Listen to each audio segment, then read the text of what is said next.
I can't believe we have reached this point. Welcome back to my YouTube channel, and we are covering the series finale of this amazing comic book, The Weatherman by Jody LeHeup and Nathan Fox. Again, if you're lost in the sauce, go check out my previous videos because it is very important to know where we are right now.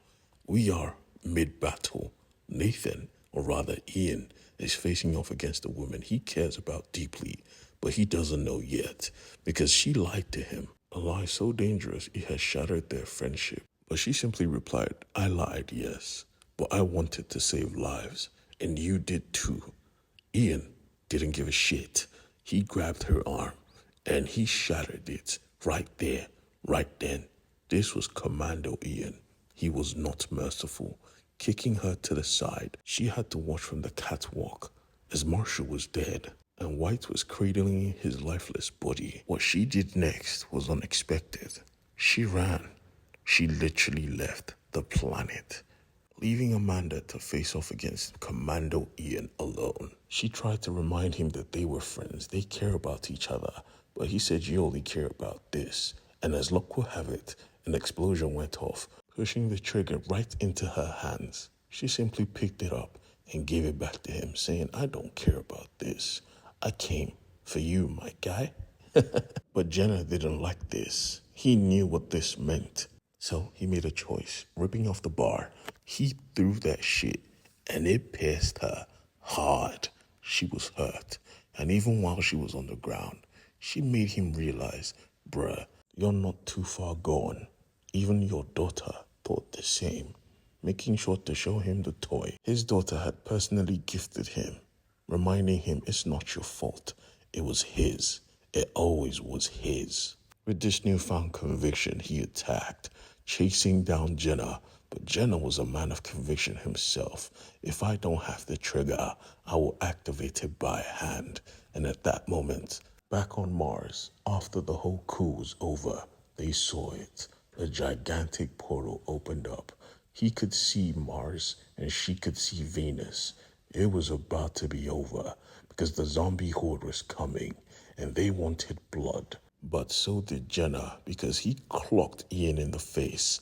Ian, however, was on commando mode. He sliced and diced, connecting multiple kicks to Jenna's face, but Jenna was a cyborg. He caught his leg and made sure to choke him out, letting him know, you were the weakest of us. You were strong in the body but weak in the mind, and that is why you have to die. You know humanity is a virus and yet you seem to want to protect them. You have to die. He was about to come down hard, split Ian's body in half, but Ian was quick. Jenna knew this, which is why he brought out his blaster and tried to rip holes in Ian, but Ian was quick, sliding underneath and taking out Jenna's legs. He was like a spider monkey because he was on Jenna's shoulders and he planted his dagger straight through his ears. But Jenna simply pulled that shit out and clocked Ian again. Ian was struggling. He tried to reach the rocket launcher, but Jenna was never going to let him. He wanted to end it all, but for some reason he stopped. And at that moment, Ian realized exactly why he could never kill him. He wanted him to be mad too, because both of them have been through the exact same things, but he is the only one that wants to kill everything. Why? He wanted him alive, so hopefully he would understand, but he would never understand. He is not a psychopath. And at that exact moment, Amanda came through, firing a rocket launcher tied to a cable. Ian used the cable to wrap around Jenna's neck, dragging him across the roof like a freaking ragdoll. But Jenna had a Swiss Army knife for a hand. He was almost free, laughing. Is this your final attempt?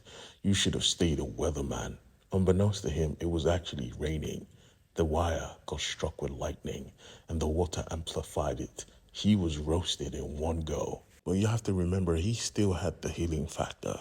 He was healing right in front of them, and he was talking. But Ian said, let him heal, before putting a bullet in his head, tossing him to the zombies. They ate him. Healing factor be damned, but at the end of the day, it was a zombie horde.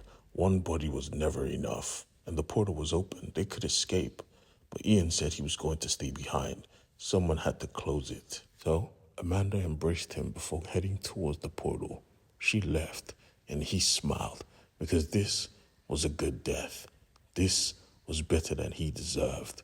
When she was done and the portal was closed, he felt something uncomfortable on his ear, only to remove it and realize he was on Earth. Amanda had played tricks on his mind, made him walk through the portal. He was surrounded while she was back on Venus. She accepted death. This was a good death. A few days later, the press wanted to know what would be done with Ian, and the president was the one that had to decide this. Everyone wanted him to take the fall. The world wanted blood. But the truth is, nobody wanted blood. They were lucky to be alive. The government officials wanted him to be sacrificed to cover up their own ineptitude in keeping the same virus that ruined Earth. But the president wasn't doing that. She knew he was very important in saving Mars. So, she made the choice to free him. He could see in his face he didn't care. The government spun a story that he was undercover, he was a hero, and they put him back on the streets. He went into a bar trying to get a drink. When someone recognized him, this person decided to chase him down. He ran, and when he was cornered, he was ready to fight, only for him to find out that, yeah, he was actually a hero to the community. He saved the world. Everywhere he went, they called him a hero. So he decided to go back home. The days to follow were very annoying. Everywhere he went, hey, Mr. Hero, thank you for saving our planet, giving him free food. He felt uncomfortable. And when he met his government liaison, he told him how he felt. But his government liaison said, yes, you destroyed the Earth, but you also helped in saving the rest of the world. My wife was on Earth, and I just want to let you know, I forgive you, and thank you for your service. And before he left, he had something important to say. Back on the battle of Venus, you wondered where White went. Well, she went to orbit, removing the shade that protected the planet from the sun. And at that exact moment, while Amanda was about to die, the ray came in, roasting every single speck of the virus left. She was left alive. And as she looked above her, she saw a goddamn Jaeger coming down. In his arm, you see a holographic projection of White herself saying, nobody gets to kill you but me. Yes, baby. Right behind him, Amanda stood, alive, healthy. He was so happy he picked her up. I mean, he clearly loved this chick. They went to dinner after, and he invited her to stay with him because he had space in his apartment. She didn't want to at first, but she accepted. But he wanted to know the truth. He wanted to know her, not the lie she told him. He asked her about her past, and she knew just telling him the truth will hurt him more. So she lied. And he said, I'm sorry for your loss, and she knew he was telling the truth. Back at the apartment, though, she couldn't sleep. She went to her bag and tried to get the narcotics to help her remember. But before she could even take it, she went to his room and saw he was battling his demons in his sleep. In the living room, we see a report. He was even trying to adopt a dog. He was going to face his trauma head first. So she decided she was going to do it too, tossing the medicine away as he fought in his sleep. She decided to get into bed with him, not for anything freaky, but to be there with him, to support him, as he was going to obviously support her.